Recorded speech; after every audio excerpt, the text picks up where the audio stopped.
Positive picture ವೀಕ್ಷಕರಿಗೆಲ್ಲ ನನ್ನ ನಮಸ್ಕಾರಗಳು. ನೆನಪುಗಳ ಮಾತು ಮಧುರ ಈ ಒಂದು ಸಂಚಿಕೆಯಲ್ಲಿ ನನ್ನ ನೆನಪುಗಳೆಲ್ಲ ನೆನೆಸ್ಕೊಂಡು ನಿಮ್ಮ ಜೊತೆ ಹಂಚ್ಕೊಳ್ಳೋಕೆ ಬಂದಿದ್ದೇನೆ.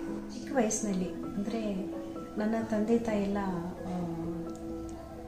ಚಿಂತಾಮಣಿಯಲ್ಲಿ ನಮ್ಮ ಫ್ಯಾಮಿಲಿ ಎಲ್ಲ ಇದ್ದಿದ್ದು ಬರ್ತ್ ಪ್ಲೇಸ್ ಎಲ್ಲ. ಬಟ್ಟು ನನ್ನ ಸಿಸ್ಟರ್ಸ್ ಎಲ್ಲ ಅಲ್ಲೇ ಹುಟ್ಟಿ ಬೆಳೆದವರು. ನಾನು ಬೆಂಗಳೂರಲ್ಲೇ ಇಲ್ಲಿ ಬಾರ್ನ್ ಬಾಟಪ್ ಎಲ್ಲ ಬೆಂಗಳೂರಲ್ಲೇ ಆಗಿತ್ತು. ನನಗಷ್ಟು ನೆನಪಿಲ್ಲ, ತುಂಬ ಚಿಕ್ಕ ವಯಸ್ಸಿಂದ ಏನೋ ನೆನಪಿಲ್ಲ ಅಷ್ಟು. ಒಂದು 7ನೇ ಕ್ಲಾಸು ಅಲ್ಲಿಂದ ಈಚೆಗೆ ನಾನು ನೆನಪು ಮಾಡ್ಕೋಬೋದು. ವಾಣಿ ಗರ್ಲ್ಸ್ ಹೈಸ್ಕೂಲ್ ಅಲ್ಲಿ ನನ್ನ ಎಜುಕೇಷನ್ನ ಪ್ರಾರಂಭ ಮಾಡಿದೆ. ಆಗ ನಾನು ಒಂದು 7th ಸ್ಟ್ಯಾಂಡರ್ಡಲ್ಲಿ ಈ ಸಾಂಸ್ಕೃತಿಕ ಪ್ರೋಗ್ರಾಮಲ್ಲಿ ನಾನು ತೊಡಗಿಸ್ಕೊಂಡಿದ್ದೆ.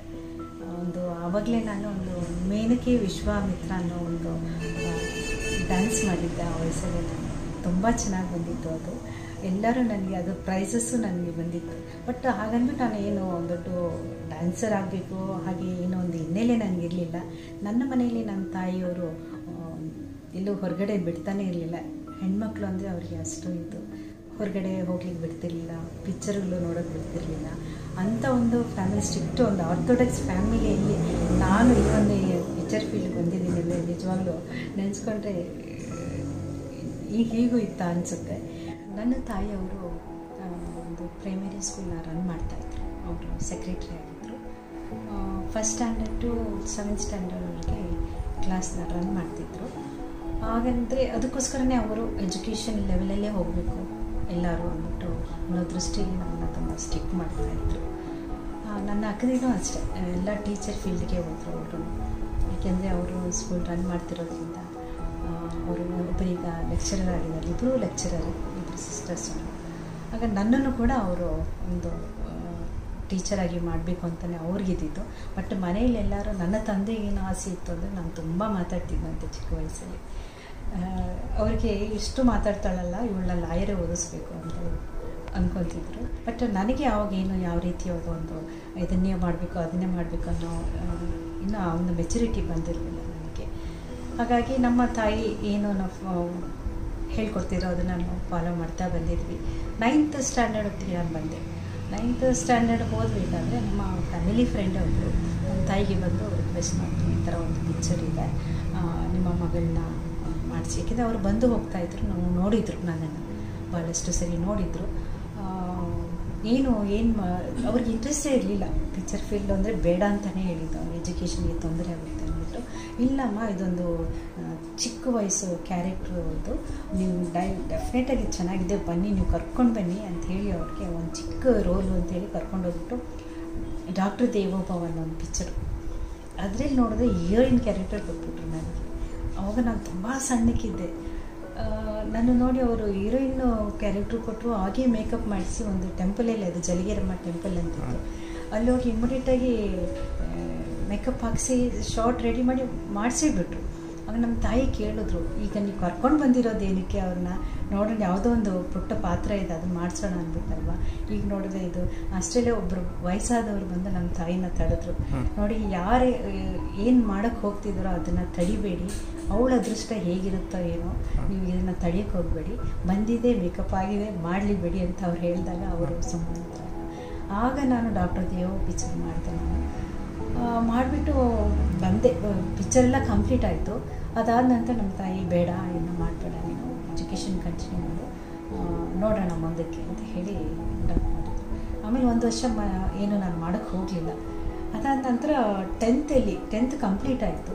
ಆವಾಗ ತಾನೇ ಟಿಟ್ಟು ರಘು ಅಂತ ಅವರು ನಮ್ಮ ತಾಯಿ ಫ್ಯಾಮಿಲಿ ಫ್ರೆಂಡ್ ಅವರು ಈ ರೀತಿ ಸಿದ್ಧಲಿಂಗ ಅನ್ನೋರು ಪ್ರೇಮ ಪರ್ವ ಪಿಕ್ಚರ್ ಮಾಡ್ತಿದ್ದಾರೆ, ನಿಮ್ಮ ಮಗಳನ್ನ ನೀವು ಕರ್ಕೊಂಡು ಬನ್ನಿ ಅಲ್ಲಿ ಅಂತ ಹೇಳಿದ್ರು. ಸರಿ, ಅವರು ಹಿಂಗೆ ಅವ್ರು ತುಂಬ ಕ್ಲೋಸು ನಮ್ಮ ತಾಯಿಯವ್ರಿಗೆ ಪರಿಚಯ. ಹಾಗಾಗಿ ಅವ್ರು ಕರ್ಕೊಂಡೋಗಿ ಅವ್ರು ಸಿದ್ಧಲಿಂಗಿ ಅವ್ರು ಪರಿಚಯ ಮಾಡಿದ್ದಕ್ಕೆ ಅವ್ರು ನೋಡಿದ್ದೆ ಇಮಿಡಿಯೇಟಾಗಿ ನನ್ನ ಸೆಲೆಕ್ಟ್ ಮಾಡಿ ಅವ್ರ ಚಿತ್ರಕ್ಕೆ ನನಗೆ ಬಣ್ಣ ಹಚ್ಚಿದ್ರು. ಅದಾದಮೇಲೆ ಪ್ರೇಮ ಪರ್ವ ಮಾಡಿದ್ಮೇಲೆ ನಾನು ಐ ನೆವರ್ ಟರ್ನ್ ಬ್ಯಾಕ್. ಆ ಪಿಕ್ಚರ್ ರಿಲೀಸ್ ಆಯಿತು, ಅಷ್ಟು ಹಿಟ್ ಆಯಿತು ಆ ಪಿಕ್ಚರು. ಮುರಳಿ ಅವ್ರ ಮಗನೇ ಮುರಳಿ ಮಾಡಿದರು ಆ ಚಿತ್ರದಲ್ಲಿ, ಒಂದು ಯಂಗ್ಸ್ಟರ್ಸ್ ಕ್ಯಾರೆಕ್ಟ್ರು. ಆವಾಗ ತಾನೇ ಈ ಒಂದು ಯುವ ಪೀಳಿಗೆ ಟೀನೇಜರ್ಸ್ ಅಂತ ಲವ್ ಸಬ್ಜೆಕ್ಟ್ಸ್ ಬರೋಕ್ಕೆ ಸ್ಟಾರ್ಟ್ ಆಗಿತ್ತು. ಆ ಒಂದು ಟೈಮಲ್ಲಿ ನಾನು ಆ ಚಿತ್ರದಲ್ಲಿ ನಟಿಸಿದೆ. ಕ್ಯಾರೆಕ್ಟರ್ ಅಂತೂ ತುಂಬ ಚೆನ್ನಾಗಿತ್ತು. ಪ್ರೇಮ ಪರ್ವ ಅದು ಪ್ರಜಾಮಾತಾದಲ್ಲಿ ಕೂಡ ಧಾರಾವಾಹಿಯಾಗಿ ಬರ್ತಾಯಿತ್ತು. BL ವೇಣು ಅವರು ಸ್ಟೋರಿ ರೈಟರು. ಎಷ್ಟು ಜನಪ್ರಿಯವಾಗಿತ್ತು ಅಂದರೆ ಆ ಒಂದು ಪ್ರೇಮ ಪರ್ವ, ಅಷ್ಟು ಸ್ಟೋರಿನೇ ಅಷ್ಟು ಸಕ್ಸಸ್ ಆಗೋಗಿತ್ತು. ಇನ್ನು ಪಿಕ್ಚರ್ ಬಂದ ಮೇಲೆ ಹೇಳಬೇಕಾ, ಪಿಕ್ಚರ್ ರಿಲೀಸ್ ಆಯಿತು, ಸೂಪರ್ ಹಿಟ್ ಆಯಿತು, ಸೂಪರ್ ಸಕ್ಸಸ್ ಆಯಿತು. I never turn back. ಆ ಚಿತ್ರ ನೋಡಿದ ಮೇಲೆ ಎಲ್ಲರೂ ಇವರು ಲಂಕೇಶ್ ಪತ್ರಿಕೆ ಅವತ್ತು ನನಗೆ ತುಂಬ ಬೂಸ್ಟಪ್ ಕೊಟ್ಟರು. ಒಂದು ರಾತ್ರಿಯಲ್ಲೇ ಬೆಳಗಾಗುವಷ್ಟರಲ್ಲಿ ನಟಿಯಾದರು ಅಂತ ಹೇಳಿ ಚಂದ್ರು ಸತ್ಯ ಅಂತಿದ್ರು. ಅವಾಗ ಅವರು ತುಂಬ ನನಗೆ ಎನ್ಕರೇಜ್ ಮಾಡಿದ್ರು. ಆ ಒಂದು ಸಿಚುವೇಶನಿಗೆ ನಾನು ತಿಳ್ಕೊಳ್ಳೋದಕ್ಕೆ ಇಷ್ಟಪಡ್ತೀನಿ. ಅದಾದ ಮೇಲೆ ಹೀಗೆ ನನ್ನ ಕೆರಿಯರ್ ಸ್ಟಾರ್ಟ್ ಆಯಿತು. ಎಲ್ಲರೂ ನನಗೆ ಆ ಒಂದು ಚಿತ್ರದಲ್ಲಿ ಒಂದು ಹಳ್ಳಿ ಪಾತ್ರ ಅದು, ನಾನು ಅದಕ್ಕೆ ಸೀಮಿತ ಅಂತ ಮಾಡಿಬಿಟ್ಟಿದ್ರು. ಭವ್ಯ ಅಂದರೆ ಅದೇ ಕ್ಯಾರೆಕ್ಟರ್ಗೆ ಸೂಟ್ ಆಗ್ತಾಳೆ ಅಂತ ಮಾಡಿಬಿಟ್ಟಿದ್ರು. ಆಮೇಲೆ ಅದಾದ ನಂತರ ನೆಕ್ಸ್ಟು ಬಾಳಿಗ ಸಹೋದರರು ಅಂದ್ಬಿಟ್ಟು ಒಂದು ಪಿಕ್ಚರ್ ಮಾಡಿದ್ರು, ಪ್ರೇಮ ಜ್ಯೋತಿ ಅಂತ. ಅದರಲ್ಲಿ ಅರ್ಜುನ್ ಸರ್ಜಾ ಆ್ಯಕ್ಟ್ ಮಾಡಿದ್ರು. ಅದರಲ್ಲಿ ಗ್ಲಾಮರಸ್ ಕ್ಯಾರೆಕ್ಟರ್, ಏಕ್ದಮ್ ಡಿಫ್ರೆಂಟು. ಪ್ರೇಮ ಪರ್ವಗೂ ಪ್ರೇಮ ಜ್ಯೋತಿಗೂ ಎಷ್ಟು ಅಜಗಜಾಂತರವಾದ ಒಂದು ವ್ಯತ್ಯಾಸ ಇತ್ತು ಅಂದರೆ, ಇದು ಹಳ್ಳಿ ಕ್ಯಾರೆಕ್ಟ್ರು, ಅದು ಗ್ಲಾಮರಸ್ ಪಾತ್ರ. ಇಲ್ಲಿ ಲಂಗ ದಾವಣಿ ಹಾಕ್ಕೊಂಡು ಮಾಡಿದೆ, ಅಲ್ಲಿ ಶಾರ್ಟ್ಸು ಹಾಕ್ಕೊಂಡು ಮಾಡಿದೆ. ನಾನು ನಿಜವಾಗ್ಲೂ ಒಂಥರ ಮುಜುಗರ ಅನ್ನಿಸ್ತಿತ್ತು ಅವಾಗ ನಾನು ಮಾಡಿದಾಗ. ಬಟ್ ಆ ಒಂದು ಕ್ಯಾರೆಕ್ಟ್ರಿಗೆ ಅದನ್ನು ಮಾಡಲೇಬೇಕಾಗಿತ್ತು. ಬಟ್ ಎಲ್ಲ ಚಿತ್ರ ನೋಡಿ ಇದು ಭವ್ಯಾನ ಅನ್ನೋ ಈ ಸ್ಟೇಜ್ಗೆ, ಆ ರೇಂಜ್ಗೆ ನನ್ನನ್ನು ಇದು ಮಾಡೋರು. ಆ ಗ್ಲಾಮರಸ್ ಪಾತ್ರನ, ಆ ಚಿತ್ರವನ್ನು ನೋಡಿದ ನಂತರ ಇವರು ರವಿಚಂದ್ರನ್ ಅವರು ಅವ್ರ ಚಿತ್ರಕ್ಕೆ, ವೀರಸ್ವಾಮಿ ಅವರು ಇದ್ರು ಆಗ, ರವಿಚಂದ್ರನ್ ಅಂತಂದು ಅವರು ಪ್ರೊಡ್ಯೂಸರ್ ಮಾಡಿದ್ರು ಪ್ರಳಯ ಅಂತ. ಆ ಚಿತ್ರದಲ್ಲಿ ನನ್ನನ್ನು ಹಾಕ್ಕೊಂಡ್ರು ಅವ್ರ ಚಿತ್ರಕ್ಕೆ, ಪ್ರಳಯ ಅಂತ ಚಿತ್ರಕ್ಕೆ. ತುಂಬ ಅದು ಇನ್ನೂ ಗ್ಲಾಮರಸ್ ಪಾತ್ರ ಅದರಲ್ಲಿ. ಯಾವ ಥರ ಅಂದರೆ, ಬಟ್ ನಾನು ಒಂದು ಲೆವೆಲ್ಗೆ ಮಾಡಿದೆ ಪ್ರೇಮ ಜ್ಯೋತಿಯಲ್ಲಿ, ಶಾರ್ಟ್ಸ್ ಹಾಕ್ಕೊಂಡಾದರೆ ಅದಕ್ಕೆ ಸೀಮಿತ ಓಕೆ. ಬಟ್ ಇದರಲ್ಲಿ ಸ್ವಿಮ್ಮಿಂಗ್ ಸೂಟ್ ಆಗಬೇಕು ಅಂತ ಬಂದ್ಬಿಡ್ತು. ಆಮೇಲೆ ನಮ್ಮ ತಾಯಿ ಇಮಿಡಿಯೇಟಾಗಿ ನನಗೂ ಶಾಕ್ ಆಯಿತು. ನಾವು ಮಾತಾಡಿಲ್ಲ ಸ್ಟೋರಿ ಒಪ್ಕೊಳ್ಳೋವಾಗ, ಇದು ಏನಪ್ಪ ಹೇಗಪ್ಪ ಅಂದ್ಬಿಟ್ಟು ತುಂಬ ಕಸಿವಿಸಿ ಆಗೋಯಿತು. ನಾನು ಹಾಕೋದಿಲ್ಲ ಅಂತೆಲ್ಲ ಸ್ವಲ್ಪ ನಡೀತು, ಮಾತುಕತೆಗಳೆಲ್ಲ ನಡೀತು. ನನಗೆ ಹೇಳಿಲ್ಲ ನೀವು ಹಾಗೆ ಅಂತ. ಬಟ್ ಕೇಳಬೇಕಾ, ರವಿಚಂದ್ರನ್ ಅವರು ಗ್ಲಾಮರಸ್ ಒಂಥರ ಅವರ ಒಂದು ಥಾಟ್ ಆಫ್ ವ್ಯೂನೇ ಬೇರೆ ಇತ್ತು. ಅವರ ಒಂದು ಪಿಕ್ಚರ್ಗಳು ತುಂಬ ಮಾಡ್ತಾಯಿದ್ದಂಥ ಒಂದು ಚಿತ್ರಗಳು ಈ ಬಡ್ಜೆಟಲ್ಲಿ ಮಾಡ್ತಾಯಿದ್ರು. ಆ ಥರ ಒಂದು ಪಿಕ್ಚರ್ ಮಾಡ್ತಿದ್ದಾರೆ. ಸರಿ, ಈಗ ನಾವು ಒಪ್ಕೊಂಡ್ಬಿಟ್ಟಿದ್ದೀವಿ. ಅದೊಂದು ನನಗೆ ಲೆಸನ್ ಆಗಿ ಕಾಣ್ತು. ಏನೇ ನಾವು ಮಾಡಿದ್ರೂ ಪಿಕ್ಚರ್ಗೆ ನಾವು ಮುಂಚೆನೇ ನಾವು ಕರೆಕ್ಟಾಗಿ ತಿಳ್ಕೊಂಡು ಮಾಡಬೇಕು ಅನ್ನೋದು ಅದೊಂದು ಲೆಸನ್ನ ನನಗೆ ಅಲ್ಲಿ ಇದಾಯಿತು. ಬಟ್ ಅದಂತ ಅದು ಒಪ್ಕೊಂಡಿದ್ದಕ್ಕೋಸ್ಕರ ನಾನು ಅದು ಮಾಡಬೇಕಾಗಿತ್ತು, ಆ ಒಂದು ಇದಾಗಿ ಮಾಡಬೇಕಾಗಿತ್ತು. ಬಟ್ ಆ ಚಿತ್ರನೂ ತುಂಬ ಸಕ್ಸಸ್ ಆಯಿತು. ಆಮೇಲೆ ಆವಾಗ ಸಿಚುವೇಶನ್ ಇವಾಗ ನೆನೆಸ್ಕೊಂಡ್ರೆ ಏನು ಪಶ್ಚಾತ್ತಾಪ ಅನಿಸೋದಿಲ್ಲ. ಅಲ್ಲಿಗೂ ಇಲ್ಲಿಗೆ ಎಷ್ಟು ಚೇಂಜಸ್ ಆಗಿದೆ. ಈಗಿರೋ ಹುಡುಗಿರು ನೋಡಿದ್ರೆ ಎಷ್ಟು ಬಿಂದಾಸ್ ಆಗಿರ್ತಾರೆ, ಎಷ್ಟು ಕೇರೇ ಮಾಡೋದಿಲ್ಲ, ಏನಿಲ್ಲ. ನಾವು ಅಷ್ಟು ಸೀರಿಯಸ್ ಆಗಿ, ಅಷ್ಟು ಇದಾಗಿ ತಲೆ ಕೆಡಿಸ್ಕೊಂಡು ಬಿಡ್ತಿದ್ವಿ. ಏನೇ ಮಾಡಲಿಕ್ಕೆ, ಏನೇ ಮಾಡಿದ್ರೂ ಅಷ್ಟು ಥಿಂಕ್ ಮಾಡ್ತಿದ್ವಿ. ಒಂದು ಹೆಜ್ಜೆ ಮುಂದಿಟ್ರು ಅಷ್ಟು ಕೇರಾಗಿ, ಯಾರು ಏನು ಅಂದ್ಕೊಂಡ್ಬಿಡ್ತಾರೆ, ಏನು ಮಾಡ್ತಾರೆ, ಒಂಥರ ಸಂಕೋಚ ಸ್ವಭಾವ ಇತ್ತು. ಹಂಗೆ ನಮ್ಮ ಮನೆಯಲ್ಲಿ ಬೆಳೆದಿದ್ದ ವಾತಾವರಣ ಹಾಗೆ ಇತ್ತು. ತುಂಬ ಎಲ್ಲದಕ್ಕೂ ಒಂದೊಂದು ಇದಕ್ಕೂ ಹಿಡಿತದಲ್ಲಿ ಇಡ್ತಿದ್ರು. ನಮ್ಮ ತಾಯಿ ತುಂಬ ಸಂಸ್ಕಾರ ಕೊಟ್ಟು ಬೆಳೆಸಿದ್ದಾರೆ. ಅಷ್ಟು ಈಸಿಯಾಗಿ ನಮ್ಮನ್ನು ಎಲ್ಲದಕ್ಕೂ ಬಿಡ್ತಾ ಇರಲಿಲ್ಲ. ಹಾಗಾಗಿ ನಾವು ಎಲ್ಲದಕ್ಕೂ ಯೋಚನೆ ಮಾಡೋ ಪರಿಸ್ಥಿತಿ ಇರ್ತಿತ್ತು. ಸರಿ, ಆ ಚಿತ್ರನೂ ರಿಲೀಸ್ ಆಯಿತು, ಹಿಟ್ಟಾಯಿತು. ಅದಾದ ನಂತರ ನೋಡಿ ಇನ್ನೊಂದು ಬ್ರೇಕ್ ಸಿಕ್ತು ನನಗೆ.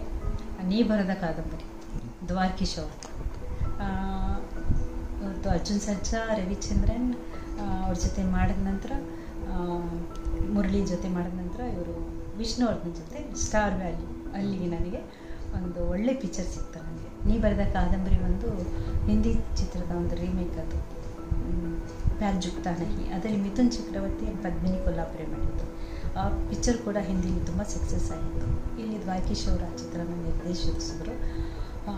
ವಿಷ್ಣುವರ್ಧನ್ ಅವರು ಕೇಳಬೇಕಾ ಅಂಥ ಒಂದು ದೊಡ್ಡ ಸ್ಟಾರ್ ಜೊತೆ ನಟಿಸಬೇಕು ಅಂತ ಎಲ್ಲರೂ ಕನಸ್ಕೊಳ್ತಾ ಇತ್ತು. ನನಗೆ ಆ ಒಂದು ಅದೃಷ್ಟ ನನಗೆ ಬಂತು, ಅವ್ರ ಜೊತೆ ಮಾಡಿದೆ. ಆ ಚಿತ್ರನೂ ತುಂಬ ಯಶಸ್ವಿ ಆಯಿತು. ಬಹಳಷ್ಟು ಅಲ್ಲಿನೂ ಪರಿಸ್ಥಿತಿಗಳು, ಸಿಚುಯೇಷನ್ಸ್ ಕ್ರಿಯೇಟ್ ಆಗ್ತಾಯಿತ್ತು. ಎಲ್ಲವನ್ನು ದಾಟ್ಕೊಂಡು ಬಂದೆ. ನೀ ಬರೆದ ಕಾದಂಬರಿ ಒಂದು ಸ್ಟಾರ್ ವ್ಯಾಲ್ಯೂ ಸಿಕ್ತು ನನಗೆ ಆ ಚಿತ್ರದ ನಂತರ. ಅದಾದ ನಂತರ ಇನ್ನೂ ತುದಿಗೆ ಹೋದೆ ನಾನು. ಅಲ್ಲಿಂದ ಅಂಬರೀಷು, ಅನಂತನಾಗು, ಶಂಕರ್ ನಾಗು, ಹೀಗೆ ಭಾಳಷ್ಟು ದೊಡ್ಡ ದೊಡ್ಡ ಆ್ಯಕ್ಟರ್ಸ್ ಜೊತೆ ಚಿತ್ರಗಳು ಮಾಡ್ಕೊಳ್ತಾ ಹೋದೆ ನಾನು. ಮನಸ್ಸಲ್ಲೇ ಇದ್ದಿತ್ತು ರಾಜ್ಕುಮಾರ್ ಅವ್ರ ಜೊತೆ ಮಾಡಬೇಕು ಅಂತ. ಬಟ್ ಅದು ನನಗೆ ಕನಸಾಗಿ ಉಳಿದ್ಬಿಡ್ತು. ಒಂದು ಚಿತ್ರನ ಆಫರ್ ಬಂದಿತ್ತು, ಬಟ್ ಕಾರಣಾಂತರಗಳಿಂದ ನನಗೆ ಮಾಡೋಕ್ಕಾಗಲಿಲ್ಲ. ಅದರಲ್ಲಿ ಅದೊಂದು ಪಶ್ಚಾತ್ತಾಪ ಇದೆ. ಅವ್ರ ಜೊತೆ ಮಾಡಿಲ್ಲ ಅನ್ನೋ ಒಂದು ರಿಪೆಂಟ್ ಇವಾಗಲೂ ಯಾವುದಕ್ಕೂ ಇಲ್ಲ, ಈ ಒಂದು ವಿಷಯಕ್ಕೆ ರಿಪೆಂಟ್ ಇದೆ ನನಗೆ. ಅಂಥ ಒಂದು ರಾಜ್ಕುಮಾರ್ ಅಂತ ಒಂದು ಹಿರಿಯ ನಟ ಜೊತೆ ಮಾಡಲಿಲ್ಲ ಅನ್ನೋ ಒಂದು ಪಶ್ಚಾತ್ತಾಪ ಇದೆ. ಈ ಮಧ್ಯೆ ನೀ ಬರೆದ ಕಾದಂಬರಿ ಆದಮೇಲೆ ಮುರಳಿಯವರು ನನಗೆ ಒಂದು ಚಿತ್ರನ ತಮಿಳಲ್ಲಿ ಇಂಟ್ರೊಡ್ಯೂಸ್ ಮಾಡಿಸಿದ್ರು. ಅದು ಒಂದು ಇಳೆಯರಾಜ ಬ್ಯಾನರ್. ಅದು ಗೀತಾಂಜಲಿ ಅಂತ ಚಿತ್ರದ ಹೆಸರು. ಕೆ ರಂಗನಾಥ್ ಅಂದ್ಬಿಟ್ಟು ಡೈರೆಕ್ಟರ್, ಪ್ರೊಡ್ಯೂಸರ್ ಬಂದು ಇಳೆಯರಾಜ ಅವರೇ. ಅದಕ್ಕೆ ಮಾಡಿದ್ದು ಆ ಚಿತ್ರನೂ ಕೂಡ ತುಂಬ ಸಕ್ಸಸ್ ಆಯಿತು. 100 days ಹೋಯಿತು. ಸಿದ್ಧಲಿಂಗಯ್ಯ ಅವರು ಮತ್ತು ಮುರಳಿ ಅವರೇ ನನಗೆ ಇಂಟ್ರೊಡ್ಯೂಸ್ ಮಾಡಿದ್ದು. ಅದಾದಮೇಲೆ ಒಂದು ತೆಲುಗು ಪಿಕ್ಚರ್ ಮಾಡಿದೆ, ಕಾರ್ತಿಕ್ ಜೊತೆ ಮಾಡಿದೆ. ಇಲ್ಲಿ ಮುತ್ತೈದೆ ಅಂದ್ಬಿಟ್ಟು ಕನ್ನಡದಲ್ಲಿ ಮಾಡಿದೆ. ತೆಲುಗಲ್ಲಿ ತಮಿಳಲ್ಲೂ ಬಂದಿತ್ತು ಆ ಚಿತ್ರ. ಸೇಮ್ ಕಾರ್ತಿಕೆ ಮಾಡಿದ್ರು ತಮಿಳಲ್ಲಿ, ತೆಲುಗಲ್ಲಿ ನಾನು ಮಾಡಿದೆ. ಆ ಚಿತ್ರನೂ ಕೂಡ 100 days ಹೋಯಿತು. ಹೀಗೆ ಎಲ್ಲ ಚಿತ್ರಗಳು ತುಂಬ ಹಿಟ್ಟಾಗ್ತಿತ್ತು. ತೆಲುಗು ಚಿತ್ರ ಮಾಡಿದ ನಂತರ ನನಗೆ ಭಾರ್ಗವ್ ಅವರು ನನಗೆ ಆಫರ್ ಬಂತು ಅವರ ಚಿತ್ರದಲ್ಲಿ ಆ್ಯಕ್ಟ್ ಮಾಡಲಿಕ್ಕೆ. ಕರುಣಾಮಯಿ ಅಂತ ಮಾಡಿದೆ ಅವ್ರ ಬ್ಯಾನರಲ್ಲಿ. ಆ ಚಿತ್ರನ ತುಂಬ ಸಕ್ಸಸ್ ಕೊಡ್ತು. ಅದಾದ ನಂತರ ಜನನಾಯಕ ಮಾಡಿದೆ. ಅದಾದ ನಂತರ ಹೃದಯ ಗೀತೆ ಮಾಡಿದೆ. ಇದ್ರ ಮಧ್ಯೆ ಈ ಗ್ಯಾಪಲ್ಲಿ ಕೃಷ್ಣ ನೀಬೇನೆ ಬಾರು ಅಂತ ಮಾಡಿದೆ. ರಾಜೇಂದ್ರ ಸಿಂಗ್ ಬಾಬು ಅವರು ಪ್ರೊಡ್ಯೂಸರು, ಡೈರೆಕ್ಟರ್ ಬಂದು ಭಾರ್ಗವ್ ಅವರು. ಭಾರ್ಗವ್ ಅವರು ಎಲ್ಲ ಚಿತ್ರದಲ್ಲೇ ನಾನೇ ಇರ್ತಾಯಿದ್ದೆ. ಒಂದು ಫ್ಯಾಮಿಲಿ ಥರ ಅಟ್ಮಾಸ್ಫಿಯರ್ ಇರ್ತಿತ್ತು ಅವರೊಂದು ಕಂಪನಿಯಲ್ಲಿ. ಎಲ್ಲ ಚಿತ್ರಗಳಲ್ಲೂ ಹಿಟ್ ಕೊಟ್ಟಿದ್ದೆ. ಅವ್ರಿಗೆ ನನ್ನ ಫೇವ್ರೇಟ್ ಹೀರೋಯಿನ್ ಅಂತ ಹೇಳ್ತಾಯಿದ್ರು ನನಗೆ. ನಾನು Vishnuvardhan, DV. Rajaram sir, Bhargava sir, ಇಷ್ಟು ಒಂದು 8-10 ಚಿತ್ರಗಳನ್ನು ಮಾಡಿದ್ದೀವಿ ಕಂಟಿನ್ಯೂಸ್ ಆಗಿ. ಅಷ್ಟು ತುಂಬ ಫ್ಯಾಮಿಲಿ ಥರ ಇರ್ತಿತ್ತು ಆ ಒಂದು ಅಟ್ಮಾಸ್ಫಿಯರು. ಒಳ್ಳೊಳ್ಳೆ ಚಿತ್ರಗಳನ್ನ ಇಟ್ಕೊಟ್ಟಿದ್ದೀನಿ ಆ ಒಂದು ಬ್ಯಾನರಿಂದ ಕೂಡ. ಅದರಲ್ಲಿ ನನಗೆ ತುಂಬ ಇಷ್ಟವಾದಂಥ ಒಂದು ಕೃಷ್ಣ ನೀವೇಗೇನೆ ಬಾರೋ ಸೀನು. ಲಾಸ್ಟಲ್ಲಿ ಅವಳು ವಿಷ ತಗೊಳ್ತಾಳೆ. ಹೀರೋಯಿನ್, ಇನ್ನೊಂದು ಹೀರೋಯಿನ್ ಬಂದು ಕಿಮ್ ಅಂತ ಮಾಡಿದ್ರು. ಅವಳು ಮಿಸ್ಅಂಡರ್ಸ್ಟ್ಯಾಂಡಿಂಗ್ ಮಾಡಿಕೊಂಡು ನನಗೆ ಬಂದು ಬೈದು ಎಲ್ಲ ಮಾಡಿ ಹೋದಾಗ ನಾನು ಯಾಕೆ ಇವ್ರ ಮಧ್ಯೆ ಇರಬೇಕು ಅಂದ್ಬಿಟ್ಟು ಮಾಡ್ತಾ ಬಂದೆ. ಒಂದು ನೆಕ್ಸ್ಟು ಶಂಕರ್ ನಾಗ್ ಒಟ್ಟಿಗೆ ಭಾಳಷ್ಟು ಚಿತ್ರಗಳನ್ನ ಮಾಡ್ತೇನೆ ನಾನು. ಅವರೊಟ್ಟಿಗೆ ಒಂದು 15-10 ಚಿತ್ರಗಳನ್ನು ಮಾಡ್ಕೊಂಡಿದ್ದೀನಿ. ವಿಷ್ಣುವರ್ಧನ್ ಅಂತ ಹೇಗೆ ಜನಪ್ರಿಯವಾಗಿ ಇತ್ತು ನಮ್ಮಿಬ್ಬರ ಜೋಡಿ, ಹಾಗೆ ನಂತರದಲ್ಲಿ ಶಂಕರ್ ನಾಗ್ ಜೋಡಿನೂ ಒಂದು ಜಾಸ್ತಿ ಜನಪ್ರಿಯವಾಗಿತ್ತು. ಅವರ ಜೊತೆ ನಾನು ಪಾರ್ಟ್ 1 ಸಾಂಗ್ಲಿಯಾನ, ಸೆಕೆಂಡ್ 2 ಮಾಡಿದೆ. ಅದು ಸೂಪರ್ ಡೂಪರ್ ಹಿಟ್ ಆಯಿತು. ತುಂಬ ಗ್ಲಾಮರಸ್ ಕ್ಯಾರೆಕ್ಟರ್ ಅದು. ಅದಾದ ನಂತರ ಹಾಗೆ ಕಂಟಿನ್ಯೂಸ್ ಆಗಿ ಅವ್ರ ಚಿತ್ರಗಳನ್ನು ಮಾಡ್ಕೊಂಡಿರ್ತೀನಿ. ಶಂಕರ್ ನಾಗ್ ಅವರಂದರೆ ಹೇಳಬೇಕಾ, ಅವಳು ಎಲ್ಲರಿಗೊಂದು ರೋಲ್ ಮಾಡಲ್ಲ. ಅವರು ವರ್ಕ್ ಮಾಡ್ತಿದ್ರೆ 24 hours ಅವ್ರಿಗೆ ಸಾಲುತ್ತೇನೋ ಇಲ್ವೇನೋ ಅಂತ ಆ ರೀತಿ ವರ್ಕ್ ಮಾಡ್ತಾಯಿದ್ರು. ಸ್ಪಾಟಲ್ಲಿ ಎಲ್ಲ ಕೆಲಸನೂ ಅವರೇ ಮಾಡಿಬಿಡ್ತಿದ್ರು. ಒಂದು ಅವರ ಹತ್ರ ಯಾವುದೇ ಒಂದು ಟಚಪ್ ಬಾಯ್ ಆಗಲಿ, ಪರ್ಸ್ನಲ್ ಎಲ್ಲ ಆರ್ಟಿಸ್ಟ್ಗಳು ಒಂದು ಹೆಸರು ಬಂದುಬಿಟ್ರೆ ಟಚಪ್ ಬಾಯಿ ಅವರು ಇವ್ರನ್ನ ಇಟ್ಕೊಂಡ್ಬಿಡ್ತಾರೆ. ಆ ಥರ ಒಂದು ಯಾವುದೋ ಒಂದು ಅಸಿಸ್ಟೆಂಟ್ನ ಇಟ್ಕೊಳ್ದೆ ಅವರು ಸ್ವಂತಹ ಕೆಲಸಗಳನ್ನ ಅವರೇ ಮಾಡ್ಕೊಳ್ತಾಯಿದ್ರು. ಇದೊಂದು ಅವರಲ್ಲಿ ನೋಡಿದಂಥ ನಾನು ಒಂದು ಒಳ್ಳೆಯ ವ್ಯಕ್ತಿತ್ವ. ಯಾರೂ ಮಾಡೋದಿಲ್ಲ, ಅವ್ರ ಥರ ಯಾರೂ ಬರಲ್ಲ. ಅಷ್ಟು ಚಿಕ್ಕ ವಯಸ್ಸಲ್ಲೇ ಅವರು ಎಷ್ಟೊಂದು ಚಿತ್ರಗಳನ್ನು ಮಾಡಿಬಿಟ್ರು, ಎಷ್ಟೊಂದು ಹೆಸರನ್ನು ಗಳಿಸ್ಕೊಂಡ್ಬಿಟ್ರು. ಒಂದು ಹೆಮ್ಮೆ ಅವ್ರ ಜೊತೆ ನಾನು ಇಷ್ಟು ಚಿತ್ರಗಳನ್ನ ಮಾಡಿದ್ದೀನಿ ಅಂತ. ಅವ್ರನ್ನ ಬೇಗ ಮಿಸ್ ಮಾಡ್ಕೊಂಡ್ಬಿಟ್ಟೆ ಚಿತ್ರರಂಗದಲ್ಲಿ. ಅವ್ರನ್ನ ವಿಷ್ಣು ಸಾರ್ನಲ್ಲೂ ಮಿಸ್ ಮಾಡ್ಕೊಂಡ್ಬಿಟ್ಟೆ, ಅಂಬರೀಷ್ ಸರ್ರು ಮಿಸ್ ಮಾಡ್ಕೊಂಡ್ಬಿಟ್ಟೆ. ಇಂಥ ಗ್ರೇಟ್ ಆರ್ಟಿಸ್ಟ್ಗಳನ್ನ ನಾವು ಚಿತ್ರರಂಗದಲ್ಲಿ ಬೇಗ ನಾವು ಕಲ್ತ್ಕೊಂಡ್ಬಿಟ್ಟಿವಿ. ಚಿತ್ರರಂಗದೂ ತುಂಬ ಟ್ರೆಂಡು ಹೊಸದಾಗಿ ಬೆಳಿಗ್ಗೆ ಬರ್ತಾಯಿದೆ. ಅದಾದ ನಂತರ ನಾನು ನನ್ನ ಮನೆಯಲ್ಲಿ ಮದುವೆ ಮಾಡಲಿಕ್ಕೆ ನನ್ನ ತಾಯಿಯವರು ವಯನ್ಸ್ ಬಂದುಬಿಟ್ಟು, ಸಾಕು ನೀನು ಚಿತ್ರದಲ್ಲಿ ಮಾಡಿದ್ದು, ಇನ್ನು ನೀನು ಮುಂಚೆನೇ ಹೇಳಬೇಕಾ, ಇಷ್ಟು ಅಯ್ಯಾಗಿ ಮಾಡಿದ್ದೀಯಾ, ಒಂದು ಏಜ್ ಬಂದಾಗ ಹೆಣ್ಮಕ್ಳು ಮದುವೆ ಆಗಬೇಕು, ನೀನು ಮದುವೆ ಮಾಡ್ಕೊಬಿಡು, ನಿನ್ನ ಗಂಡ ಇಷ್ಟ ಇದ್ದರೆ ನೀನು ಮತ್ತೆ ಚಿತ್ರರಂಗಕ್ಕೆ ಹೋಗು, ನಮ್ಮದೇನು ಅಭ್ಯಂತರ ಇಲ್ಲ ಅಂದ್ಬಿಟ್ಟು ನಾನು ಪೀಕಲ್ಲಿರುವಾಗಲೇ ಮದುವೆ ಮಾಡಿಬಿಟ್ರು ನನಗೆ. ಆವಾಗ ನನಗೆ ಅಷ್ಟು ಅನಿಸಿರಲಿಲ್ಲ, ನಮ್ಮ ತಾಯಿ ಮಾಡ್ತಿರೋದು ರೈಟೋ ಏನೋ ಗೊತ್ತಿಲ್ಲ, ಬಟ್ ನಮ್ಮ ತಾಯಿ ಹೇಳಿದ ನಾವು ಕೇಳ್ತಾ ಇದ್ದಿದ್ದು. ಹಾಗಾಗಿ ಮದುವೆನೂ ಮಾಡಿಬಿಟ್ರು ನನಗೆ. ನಾನು ಹೋಗಿ ಬಾಂಬೆಯಲ್ಲಿ ಸೆಟ್ಲ್ ಆದೆ. Is A Gujarati. ನಮ್ಮ ಒಂದು ಸೌತ್ ಇಂಡಿಯನ್ಗೂ ನಾರ್ತ್ ಇಂಡಿಯನ್ಸ್ಗೂ ತುಂಬ ಗಜಾಂತರ. ಅದು ಬೇರೆ ಹೇಳಬೇಕಾ, ನಾನು ಹಿರಿ ಸೊಸೆ ಮನೆಗೆ, ಅಂದರೆ ಜವಾಬ್ದಾರಿ, ರೆಸ್ಪಾನ್ಸಿಬಿಲಿಟಿ ತುಂಬ ಇರ್ತಿತ್ತು ಮನೆಯಲ್ಲಿ. ಹಾಗಾಗಿ ನನಗೆ ಈ ಕಡೆ ಕಾನ್ಸಂಟ್ರೇಷನ್ ಕೊಡೋಕ್ಕೆ ಆಗಲಿಲ್ಲ. ವೆರಿ ಬಿಗಿನಿಂಗ್ ಅಲ್ಲೇ ಟೈಮ್ ಕಳೆದು ಹೋಗ್ತಿತ್ತು ನನಗೆ. ಬರೋ ನೆಂಟರುಗಳು, ಹೋಗೋರು, ಬಂದು ಹೋಗೋರ ಹತ್ರ. ಇವರಿಗೆ 3 ಬ್ರದರ್ಸು, ನನ್ನ ಅತ್ತೆ ಇದ್ದರು. ಒಬ್ಬರು ಬಂದು ಚಿಕಾಗೋಯಲ್ಲಿ ಸೆಟ್ಲ್ ಆಗಿದ್ದಾರೆ, ನನ್ನ ಬ್ರದರು. 2 ಬ್ರದರ್ಸ್ ಇದ್ದರು. ನನ್ನ ಅತ್ತೆ ಇದ್ದಾರೆ, ಇವಾಗಲೂ ಮುಂಬೈಲಿ ಅವರಿದ್ದಾರೆ. ಬಟ್ ನಾನು ಹೋಗಿ ಬರ್ತಾ ಇರ್ತೀನಿ. ಹಾಗಾಗಿ ಆಗ ಅಷ್ಟು ಯೋಚನೆ ಮಾಡೋಕ್ಕೆ ನನಗೆ ಮತ್ತೆ ರೀಎಂಟ್ರಿ ಕೊಡೋಕ್ಕೆ ನನಗೆ ಆಗ್ತಾನೆ, ಅದ್ರ ಬಗ್ಗೆ ಯೋಚನೆನೇ ಬರಲಿಲ್ಲ. ನಮ್ಮ ತಾಯಿ ಬೇರೆ ಈಗ ಹೇಳಿಬಿಟ್ಟಿದ್ರು. ವೆರಿ ಬಿಗ್ನಿಂಗಲ್ಲಿ ಅಲ್ಲೇ ಒಂದು 7 ವರ್ಷ ಕಳೆದೆ ನಾನು ಹಾಗೆ ಅವರೊಟ್ಟಿಗೆ ಎಲ್ಲ ಕಳೆದೆ. ಆಗ ಒಂದು ಫೋನ್ ಬಂತು ನನಗೆ ಬೆಂಗಳೂರಿಂದ, ನಾಗತಿಯಲ್ಲಿ ಚಂದ್ರಶೇಖರ್ ಅವರಿಂದ. ನನ್ನ ಪ್ರೀತಿಯ ಹುಡುಗಿ ಅಂದ್ಬಿಟ್ಟು ನನ್ನ ಚಿತ್ರದಲ್ಲಿ ಆ್ಯಕ್ಟ್ ಮಾಡಬೇಕು. ಇದು ಒಂದು 16 ವರ್ಷ ಹುಡುಗನಿಗೆ ತಾಯಿ ಪಾತ್ರ. It's a youngster mother role, but ತುಂಬ ಏಜ್ ಆ ಥರದ್ದು ಏನಿಲ್ಲ, ನೀವು ಮಾಡಲೇಬೇಕು, ತುಂಬ ಚೆನ್ನಾಗಿದೆ ಅಂತೆಲ್ಲ ಸ್ಟೋರಿ ಎಲ್ಲ ನರೇಟ್ ಮಾಡಿದ್ರು. ಸರಿ, ಆವಾಗ ನಾನು ಸ್ವಲ್ಪ ಥಿಂಕ್ ಮಾಡಿದೆ. ಈಗ ನನ್ನ ಹಸ್ಬೆಂಡ್ ಹತ್ರ ಕೇಳ್ಕೊಂಡೆ, ಮಾಡ್ಬೋದಾ, ಇಂಡಸ್ಟ್ರಿಗೆ ಹೋಗ್ಬೋದಾ, ಹೇಗೆ ಅಂತ. ಅವರು ತುಂಬ ಬ್ರಾಗ್ ಮೈಂಡು, ನನ್ನ ಅತ್ತೆ ಅಷ್ಟೇ, ಎಲ್ಲರೂ ಅಷ್ಟೇ. ಅವ್ರು ನಿನ್ನಿಷ್ಟ, ನಿನಗೆ ಇಚ್ಛೆ ಇದ್ದರೆ ಮಾಡ್ಬೋದು ಅಂತ ಒಂದು ಗ್ರೀನ್ ಸಿಗ್ನಲ್ ಕೊಟ್ಟರು.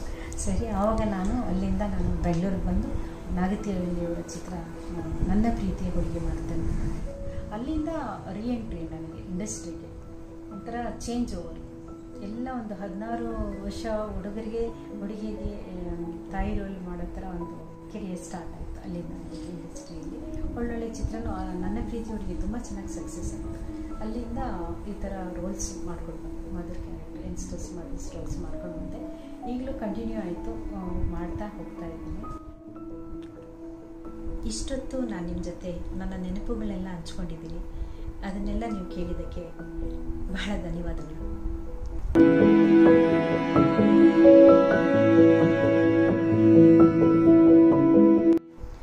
ನೆಗೆಟಿವ್ ಇಂದನೇ ಸಿನಿಮಾ ಬಗ್ಗೆನೇ ನೆಗೆಟಿವ್ ಅನ್ನೋದೆಲ್ಲ ಹಳೇದು. ಇನ್ಮೇಲೆ ಏನೇ ಇದ್ದರೂ ಪಾಸಿಟಿವ್ ಪಿಕ್ಚರ್.